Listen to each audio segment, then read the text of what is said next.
Welcome to the New York Business Leaders Podcast, presented by the Coyle Group. We interview the most interesting and influential business leaders in New York and hear their stories of success, challenges, and lessons learned while building their businesses and personal brands. New episodes drop weekly, so please be sure to subscribe to get updates in your favorite stream. Without further delay, here's your host of the New York Business Leaders Podcast, Gordon Coyle.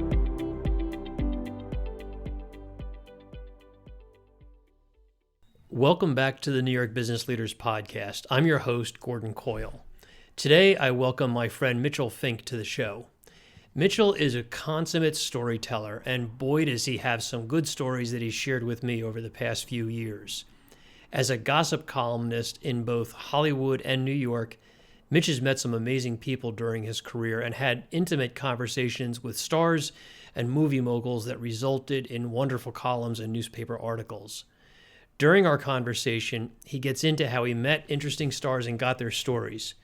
One story in particular stands out, and that's how he got to sit with Jimmy Stewart and watch the movie classic It's a Wonderful Life with him. Mitchell has also written a New York Times bestseller entitled Never Forget, An Oral History of September 11th, 2001. From writing that book, he morphed his career into public relations, working with interesting clients and projects, and today he now calls himself a book doctor, helping others with writing, editing, and publishing books and PR, publicizing those books. Everyone has a story, and maybe you just need a book doctor to get yours on paper. Preparing for this conversation, Mitchell told me that he's living proof that anyone can reinvent themselves at any time during their career. And this conversation helps illustrate that. I hope you enjoyed it as much as I did. You can catch Mitchell on Twitter at MFNews17, LinkedIn, and Facebook for more information. Now, if you have an interesting story that you'd like to tell here, why not contact me? My email is gbcoyle@thecoylegroup.com, and let's have a conversation about getting you onto the show. Now, on to the show. Hey everyone, welcome back to the New York Business Leaders Podcast. I'm Gordon Coyle, and today I'm joined by Mitchell Fink on the show. Mitch, why don't you take a couple of seconds and introduce yourself and the business that you're in? Hello, everybody. I am Mitchell Fink, and I wear a lot of hats these days. I'm a writer. I'm a former journalist. I help others write books and edit their manuscripts, connect them to a literary agent, hopefully get them published.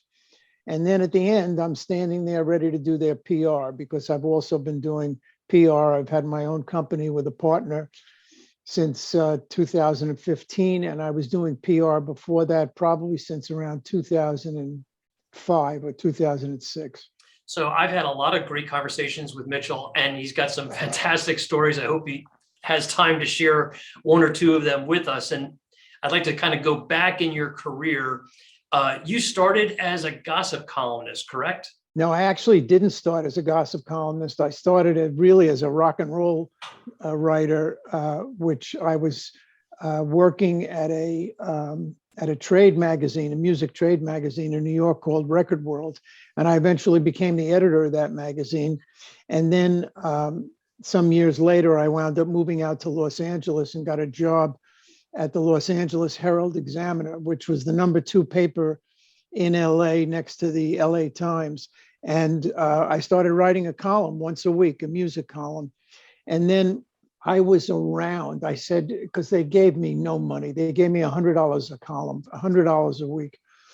And I was grateful to get it, by the way. And so I said, okay, but would you give me a desk, a typewriter, shows you how long ago it is, a typewriter and a phone? And they said yes. So I would go there every day, and I made myself available to do other things. Suddenly I was interviewing people. I was going out on various stories, and they, okay, this was a $35 story, and this is another 25, and I do reviews and all that stuff. And finally, after a number of years, I had written a series on music and politics. And what happened was that the editor, brilliant man named Jim Bellows, who he invented some of the best writers in New York, back at the old New York Herald Tribune. And so he realized that I was not a staff person, and he put me on staff. And I suddenly found myself, I was doing hard news, and I was doing some politics. And I had a column, a daily column called Q&A, and it was on the front page of the paper every day. And basically, I'd interview one person a day, 7 days a week. Every day there was a Q&A column. And, on some days it could be someone like Mickey Mantle. And on other days, it could be the shoeshine guy from the state capitol. So I had a very varied career. But in 1987, the gossip columnist who had been working there decided he wanted to leave, and they made it an open competition. And I decided that, I'd throw my hat in the ring, and they gave me a 2-week trial. They gave others 2-week trials too. And during my 2 weeks, and this is how I got the job as a gossip columnist, and Bellows, who was long gone from the Herald, said, "You get that job, it's going to change your life." He was absolutely right. But during that 2 weeks, I went out to Hollywood Park, the racetrack in one of the racetracks in Los Angeles. And every year, opening day at Hollywood Park, it was in the month of April, and every year Cary Grant was there. And I thought, okay, I'm going to go and talk to all these people about Cary Grant, because he had passed away the previous December. So now it's April, and I go, and all these celebrities are there. And then Audrey Meadows, who some will remember as Ralph Cramden's wife in The Honeymooners, and she was Alice Cramden. And I was looking for Cary Grant stories, and she told me the following story. She was living in Scottsdale, Arizona. It was early one morning. She had on a house robe, fluffy slippers. Her hair was in curlers, and she needed to take the dog out for a walk and then bring the newspaper back into the house. So she did all that, gets back into the house, puts the newspaper down on a table, unhooks the leash for the dog, and suddenly there's a knock on the door. I mean, who can that be? She was just outside. There was nobody there. And she opens the door, and standing before her, not a hair out of place, a suit and a tie, Cary Grant. And he says to her, he says, I just was in the area, and I thought I'd knock on your door for coffee, to have a cup of coffee. And she said, I'm standing there with curlers in my hair, fluffy slippers, a bathrobe. She said, and I wanted to die. And I knew immediately that there wouldn't be a woman in the world who would not identify with what she said.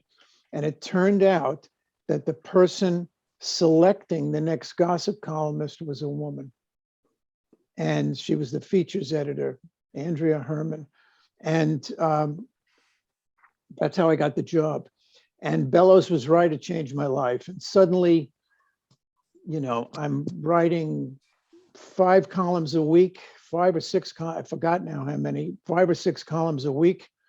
And, I'm suddenly writing a gossip column in a city where there was really no other competition, because the LA Times did not have a gossip columnist. They had gone out of the gossip business years before. There was a paper in the Valley in the San Fernando Valley, did the Daily News. They had a columnist, but I was being read everywhere in Hollywood. And I was doing things that were just completely outrageous. And suddenly, I was getting national attention. Dan Rather was mentioning me on the news, and it was incredible. And then that morphed into a job on television. And suddenly, because Barry Diller wanted to hire me he was at Fox at the time, and I started going on his local station, KTTV Channel 11, every night. And they were so wonderful to me. Diller was great, brilliant man. And so I was doing television, I was doing my column, and then suddenly in 1989, the Herald folded. And I had a chance to write a final column, November of '89. A bunch of places came looking for me. You want to come with us? You want to come with us? And I took a job at People magazine, and I started writing really their first ever gossip column, which was once a week. And when you're writing columns every day, and now suddenly you're writing once a week, it's like trying to fight with one hand tied behind your back. But People was great. I continued on television, not with Fox anymore. I started doing Good Day New York in New York, but I wound up on CNN.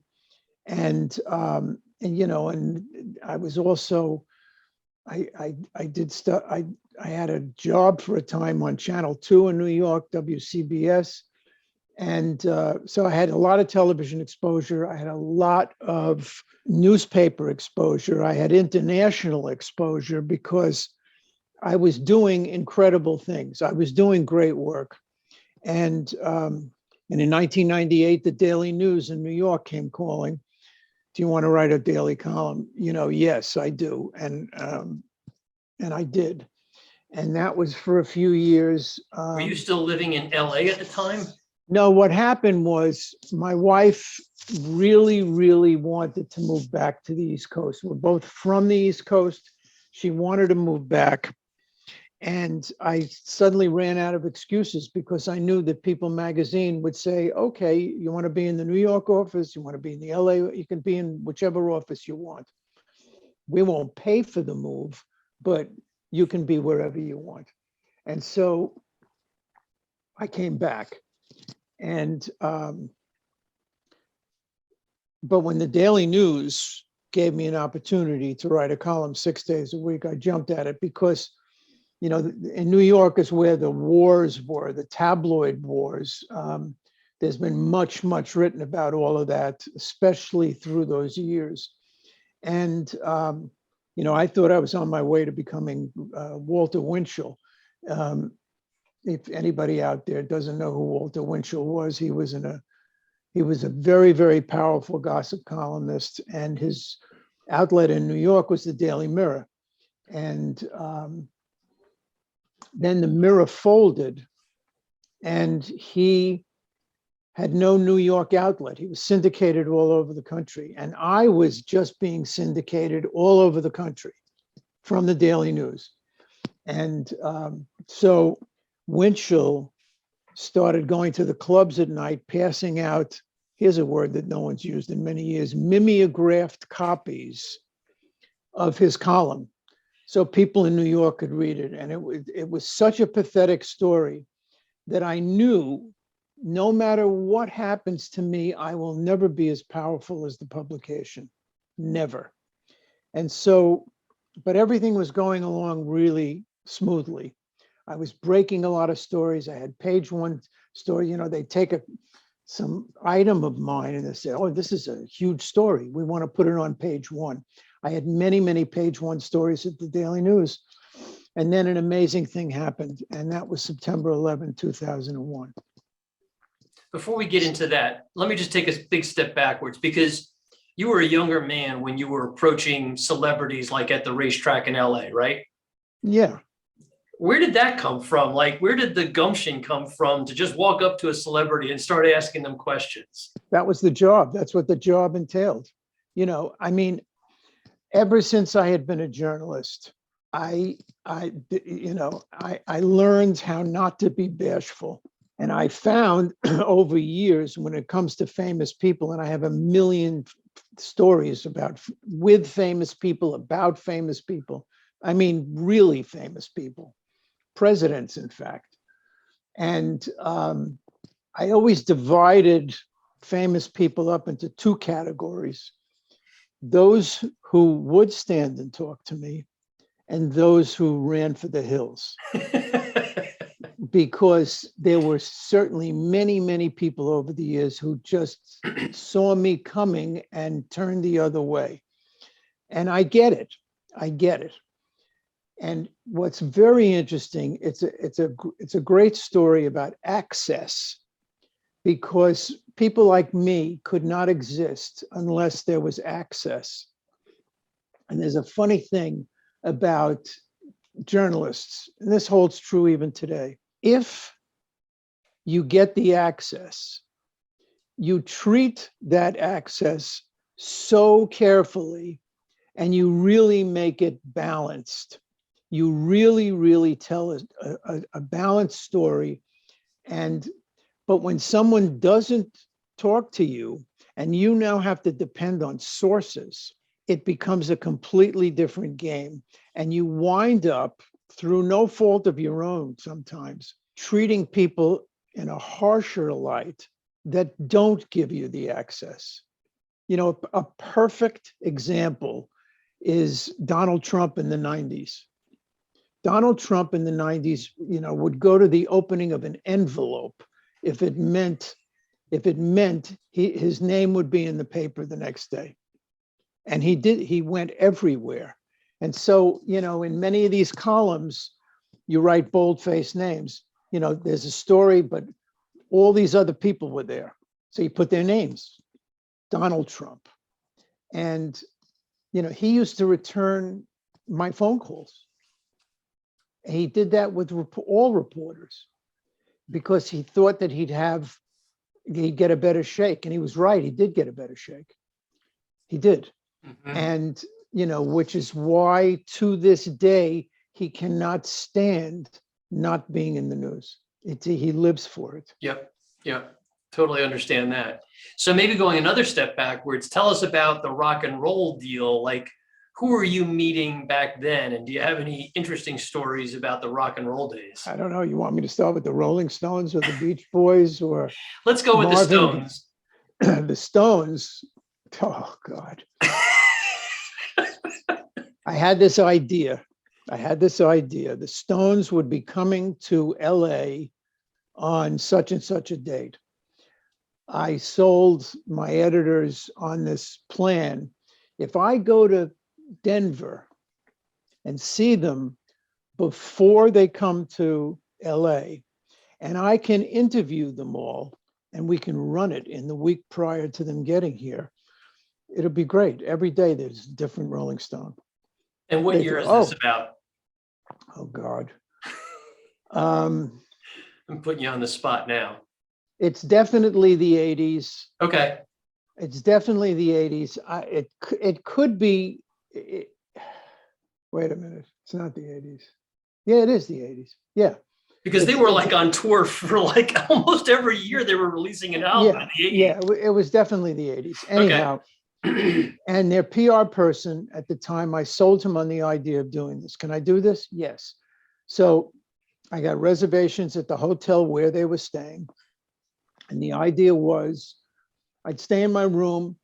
The reporter, the PR person would ring my room. He'd say, okay, this one's ready for you. I'd go with my tape recorder. We didn't have phones then with recorders on it. I go with my tape recorder. Bill Wyman, longtime bassist of the Rolling Stones, talk to him. Finish with him. Go back to the room, wait for the next call. Mick Jagger. Go to the room, talk to Jagger. Got him on tape now. Who's next? Okay. Ron Wood. Go to Ron Wood. Repeat this. Keith Richards. Go to Keith's room. Do Keith. And then the call doesn't come. What's going on? Where's Charlie Watts? He's the drummer. Well, Charlie really doesn't like doing interviews, and he doesn't like the way he comes off in print. I said, all I'm doing is talking to him. No, well, he just doesn't really want to do it. And I thought, so I'm not going to have Charlie Watts. I'm only going to have 4 Stones. He said, it looks that way. So I went back to LA with my 4 tapes, and I put an interview with one of them each day. And it's years went by. I mean, it was great. I got everything I wanted out of the 4 of them who did speak to me. And years go by. I'm now living in Weston, Connecticut, and Keith Richards has lived in Weston, Connecticut for many, many years. He was there before me, and he's there long after me because I'm not there anymore. And and I had several encounters with him. I mean, I was at a party one night with Keith, and Howard Safer and other big wigs in New York were taking pictures with him. And we're at this some kind of party or event, and he looks at me and he says, "Can you believe these people are taking pictures with me? They used to put me in the back of squad cars, and now they're taking pictures with me." And so, I mean, Gordon, we don't have enough time for me to tell you some of these stories. I mean, the music stuff, it was incredible. Yeah, I mean, sure. the last interview Frank Sinatra ever did with a print journalist was me at the Herald Examiner. I believe the last interview, that Marvin Gaye did was right before he was performing at the Greek Theater in LA. And when Cameron Crowe was trying to make a movie, it was in development for a long time, and then it never went anywhere. And he contacted me because I and another reporter, after Marvin was shot and killed by his father, and his father was in jail, she and I went to the funeral, and after the funeral, we went to the jail in LA and wound up speaking to Marvin Gaye's father. And Cameron Crowe contacted me because he wanted to talk to me about the father because of this movie he was trying to make. Sure. But he never made it, and I don't know if he ever will make it. But I mean, there's so many of those kinds of stories. I mean, the classic, and you'll stop me whenever you want to start. You say, we can't do this anymore, Mitchell. But one of the great, great highlights of my life when I was doing the once a day Q&A column, it was Christmas that year, and I don't remember the year. And I thought, you know what? I want to interview Jimmy Stewart, because every year on Christmas, they play the movie It's a Wonderful Life. Mm-hmm. And I want to just go and talk to him about the movie. He agreed to do it. I went to his house in Beverly Hills and had a wonderful, wonderful conversation with him about the movie, ran it on Christmas Day. Now some years go by, and I'm on television every night with a group in LA called Fox Entertainment News. And so I thought, what if I go to Jimmy Stewart again, but this time with a camera, and maybe he'll let me watch the movie with him and we can get his thoughts. So his PR guy said, he'll do it, but he doesn't want the camera. He doesn't want to have to put on his hair. Okay. So I went with an audio technician and an assistant, and we went to Jimmy Stewart's house, and I watched It's a Wonderful Life with him. Wow.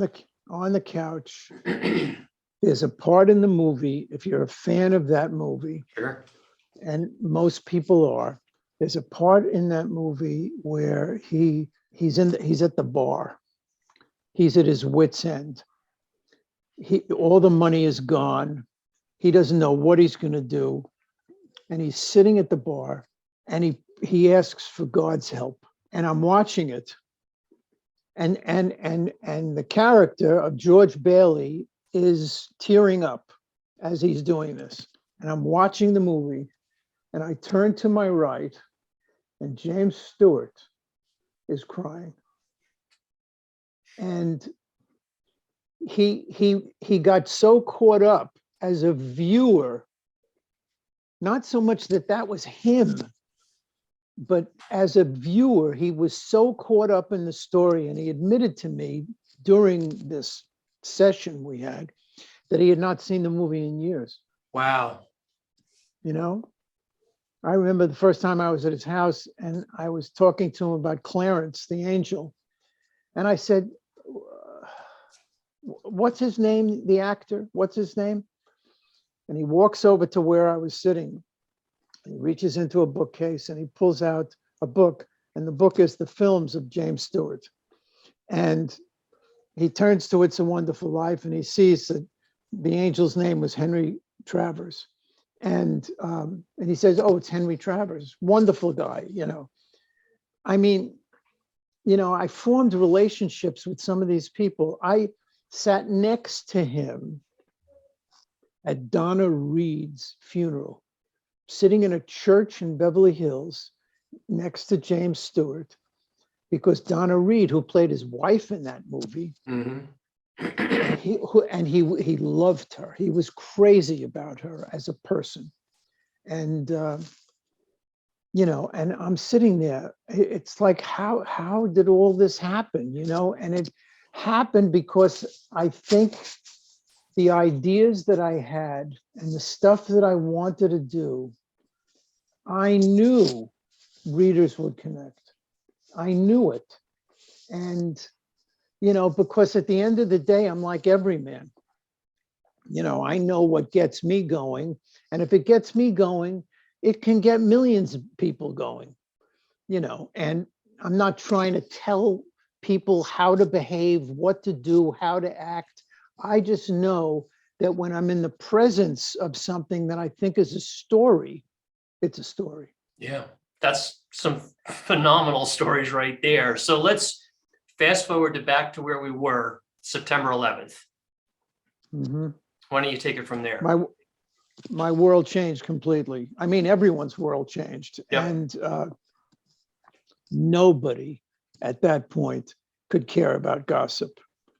And so there was no gossip columns in the paper for weeks. And I just didn't know what to do with myself. You know, do you need me to do this? Do you need me to do that? I'll do anything, you know. No, we're fine. We're fine. And then the columns came back after a while, after a couple of weeks. And this is at the Daily News. Daily News in New York. And, but it wasn't the same. Yep. What happened at the, you know, people think that newspapers really, you know, the end of the print document, because everything so now is online, except for a few papers, but people think that it really all, the crescendo of negativity about newspapers really began with the recession in 2008. But that's not true. It really started with 9/11. And because what happened was, and it, certainly I can speak about the Daily News, you know, advertisers stopped advertising. They just stopped. Suddenly, no money was coming in. You know, circulation, that started going down like crazy because everyone was getting, you know, I'll tell you this in a second, but circulation going down, and suddenly the Daily News was bleeding money, slowly but surely, as we drew to a close of 2001. They started getting rid of all their high ticket people. And in January of 2002, my number was up. So I was bought out of my contract and had no idea what I was going to do. I mean, they wound up hiring 3 people to do the job I had, you know, for the same money they were paying me. And so I had no idea what I was going to do. I do, the Washington Post, where can I, but no one cared about, my little niche. Because not that I had painted myself into a corner. I was very successful at what I was doing for 15 years as a gossip columnist. And then I got a call from a publisher who said, would you be interested in doing an oral history of 9/11? It's now January of 2002. And I had not been to Ground Zero. I had no intention of going to Ground Zero. Everything that was going on, it was like so out of my realm. But I now thought, I said yes, without having any idea how I was going to do it. And then a remarkable thing happened. I told my wife, I got a call from Judith Regan, her company, Regan Books, distributed by HarperCollins. She wants to know, do I want to do this? And I said yes, having no idea, not the faintest idea how I was going to do it. And my wife said, I'd really like to do it with you. And I knew in that instant that she would be the perfect partner for me. We had never done anything professionally together. I mean, she couldn't care less about celebrities. We'd go to places and, I'd be flitting around to some black tie event, talking to people, and she'd be sitting there talking to other people. And they're telling her things about their family, the lousy brother, the kids who won't stop this. And, and I'm just looking for stuff that is really so on the surface. But she's like really kind of getting in there and really getting people to reveal things that they wouldn't be caught dead revealing to me. And I knew she'd be the perfect partner. And she was. I thought I was going to have to call the New York Times, call this, call that, get permission to reprint, cut and paste and put all this together. And none of that happened. She and I, Lois, my wife Lois, we wound up doing every interview ourselves, first person, either together or separately. I wound up editing the whole thing, and it became a New York Times bestseller. Wow. And I've never done anything before or since remotely close to that experience. And what the most amazing things, and please don't get me started talking on some of the stories themselves, because the stories are just, the closer you were to what was going on that day, the less you knew. We're sitting back and watching it on television, most of us, all over the world. Right. We all know what happened. Any reader picking up my book, they know what happened. The towers fell, the plane crashed into the Pentagon, the other plane went down in Shanksville, Pennsylvania. Everyone knows exactly what happened. But the people who are telling the stories have no idea what happens until it happens. So I was able to edit it that way, which to me is the greatest kind of writing. It's kind of like I borrow from the school of Alfred Hitchcock. In most Hitchcock movies, the audience knows what's coming. The characters don't. You want to yell out to the screen to Janet Leigh in the shower in Psycho, just look at the shower curtain. But you can't, and she doesn't, and what's going to happen. And it was the same thing. I applied that logic and that sense of drama to these interviews. And it was like, they didn't know until they knew. Yeah. And so the book, which is called Never Forget, An Oral History of September 11, 2001, was on the New York Times bestseller list. And it was a remarkable process for me. I did other books after that, but it soon became apparent that it's not easy to get rich from books. And I need to figure out something else to do. And so I thought, well, the other side of my brain is public relations, because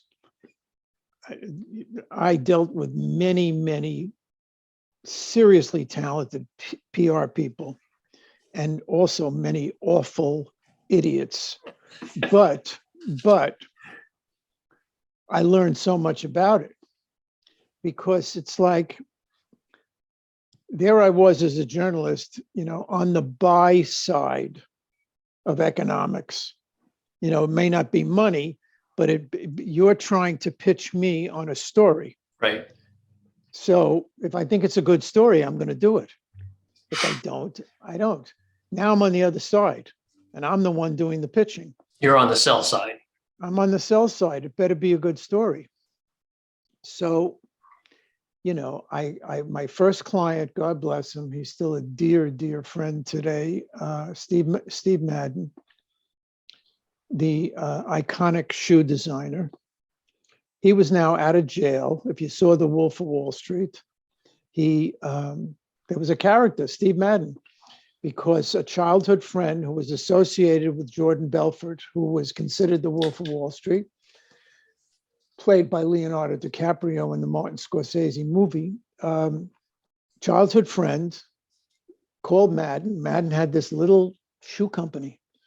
He had been selling shoes out of the trunk of his car, and he was doing great, but he was small.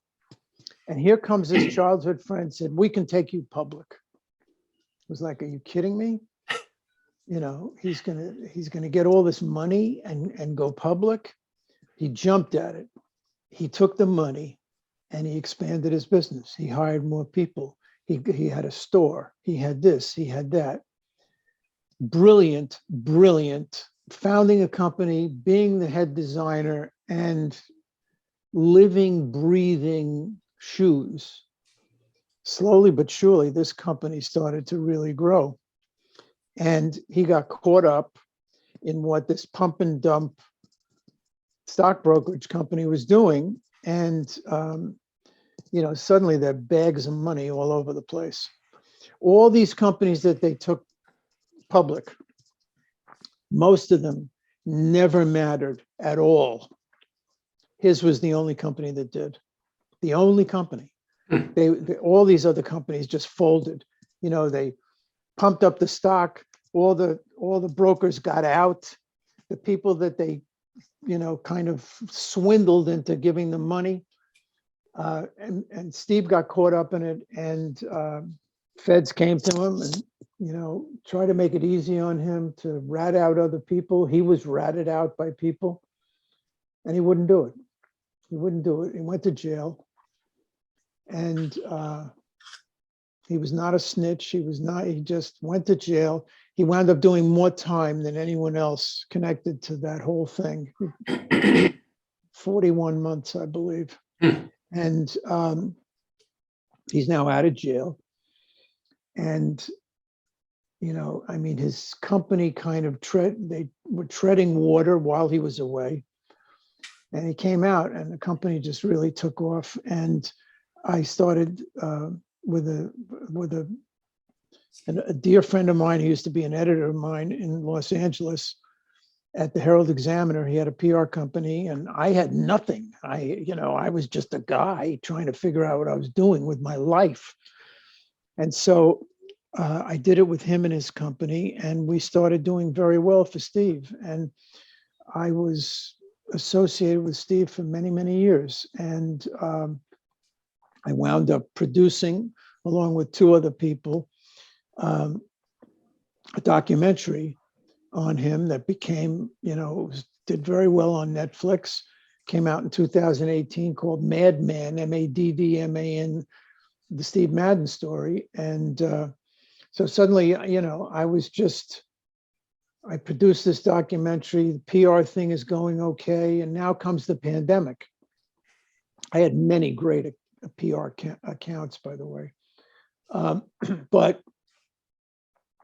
now comes the pandemic. And I'm living in Stratford, Connecticut, and doing the PR thing, trying to get a novel published, doing this, doing that. It's like I get up in the morning and, I say to myself, what can I do today to bring in income? I mean, it's been the story of my life for years, because I haven't had a steady job for, since the Daily News. And so I was in this writers group where I was living. And there was this woman who was also in the group, a wonderful, wonderful writer. I think at the time she was 91 or 92. She's now 94. And she said, she wanted to, would I read this memoir she wrote? And I did.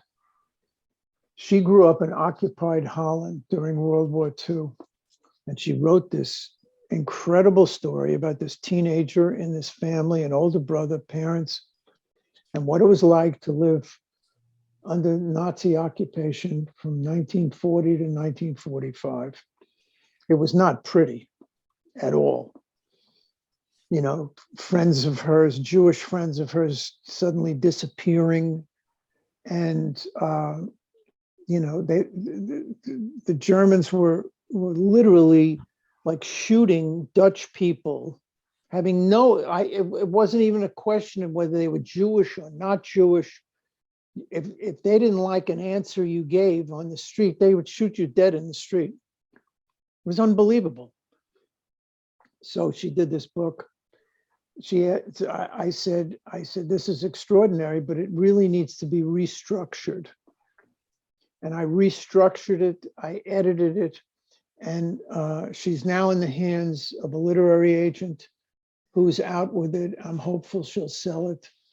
Other projects started coming to me during the pandemic. And I now brand myself as a book doctor. And I'm still doing PR, still trying to get my novel published.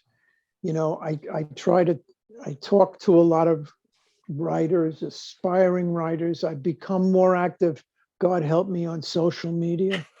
And I'm starting to post things I think about, things about the work I'm doing, and doing a podcast with you, who I've come to know for now, almost 4 years, by the way. Right. Gordon. Yeah. And so, it's been a wild ride.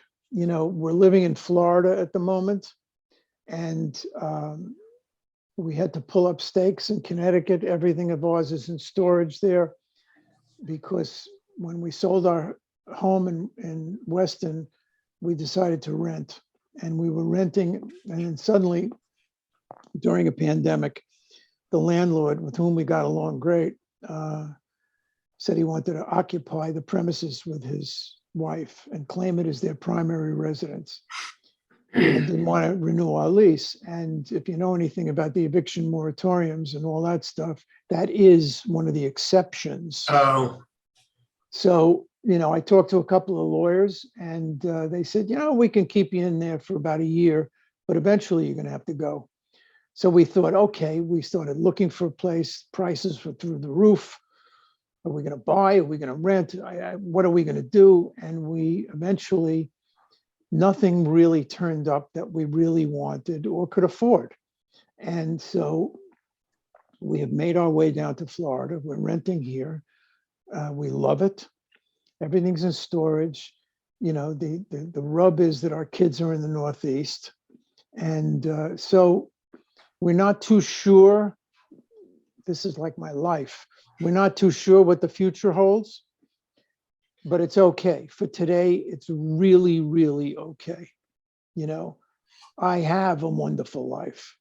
And, I wouldn't trade any of it. Would not trade any of it for a second. That's great. Well, I knew from our prior conversations and meetings and coffees and things that we would easily fill up a 40-50 minute conversation because your life history is so interesting and the things that you've done are so interesting and you're so humble about it. But one of the things in the notes that you sent me last week that I find really fascinating is the ability from, being a young man to being an older man, being able to just kind of roll with the punches and continue to morph yourself and change and adapt and become whoever you need to be or want to be as the situations arise, which I think is fascinating. There's so many people that we know that get stuck in a career. And, and I'm kind of like that. I'm stuck not stuck, but I'm in a career that I've been in for 40 years. I love it. That's what I do. If somebody said, I want you to publish a book tomorrow, I'd be like, you're out of your mind. Or I want you to go to the racetrack to talk about Cary Grant. What, are you kidding me? It just wouldn't be something in my DNA that I could handle. But certainly you've been able to do those things, which is fascinating. As I think I wrote to you in that note, anyone can reinvent themselves at any age. I have a friend, a dear friend from the Daily News who has worked at other newspapers for years, since his days at the Daily News. He is retiring in April, and I have been talking to him for years now. You can do something else. You won't be an old man. If you got your wits about you, I have a theory about old age, and I think it really applies. And that is that you are either the age you are or you're sick. And if you're not sick, you're not old. And so this guy, certainly not sick, he can do so many things if he wants to, and I'm living proof that you can do that. I'm absolutely living proof. And I think anyone can do it. That's good advice. This is not just me. This is anybody. Because they're really, if you have your wits about you, dementia has not set in yet. So as long as I have my wits, I have an ability to be creative. And I could start each day with a blank canvas. I know that there are X number of things that I have to do today after I get off this with you, but it's not the entire day. Right. It's not the entire day. There is room for other stuff. And how am I going to use that time? How am I going to budget my time? What do I want to say? What do I want to do? An editor at the Herald Examiner taught me an incredible lesson. He was the number 2 editor at the Herald at the time, Don Forst, who had a brilliant career in journalism. And he said to me, when you think you have the story nailed, and this is it's all good, make another phone call, because it may take you in a completely different direction. And I understood, I'm not saying I did that to any degree. I was just happy to finish a story, but I understood what he was saying. Yeah, interesting. So to be respectful of your time and the listeners, viewers' times, any other last minute things you want to add into the conversation? I started when I decided that I was going to start posting stuff, Facebook, LinkedIn, Twitter. The first thing I wrote is that everybody has a story, everybody. And if you want to tell that story, you can. I don't care if you're posting it or you're writing down in a notebook or doing it on computer. If you think that whether it's your life, whether it's something that happened at the grocer, whatever it is, just sit down and try and write it. And you don't know what's going to come out, and you like the first sentence, write a second sentence. You don't like it, delete. And because everybody does have a story. And so many people that you come across will say, oh, I've always wanted to write a book. well, go ahead. I mean, it's not easy. Right. It's not easy. But if you always wanted to do it, do it. I have a dear friend, a dear friend that has a job. He's had a job for years. He's had jobs and careers before that. He's a couple of years younger than me, but he always wanted to write poems. He has now written, I don't know how many poems, but it's enough for a book. And Wow. all I've been doing is cheering him on. I said, it's a book. You can do this. And he thought about getting an illustrator, and and another thing that he's doing, it blew my mind, because I don't know that I'd have the guts to do this. He always wanted to learn to play the piano, and he is now starting piano. He doesn't own a piano, but he's starting to take piano lessons. Great. It's amazing what we can do if we really, really want to. Well, I think it's so interesting that you want to wrap up on the note that everybody has a story within them, because that's really the foundation of this podcast.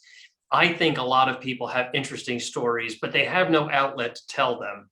So that's why I kind of created this podcast. You're the perfect example of great stories, great conversations that other people want to hear. And it's condensed into a 40, 50-minute conversation that is enjoyable, easy to digest.